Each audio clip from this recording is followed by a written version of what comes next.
Tama yan. Barko. Lalagyan ng mga fuel. Lalaki ng lalagyan ng mga tangke ng ano? Ilang ano yan? Sabi ano, ay kung ikukumpara kami dyan sa San Miguel, hindi pa ako maging tuldok.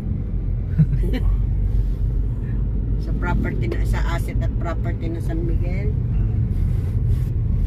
San Miguel pala ito dito. Madami ng property niya. Kita mo si Ramon ang yumaman. Dating driver lang ng mga kuwang ko.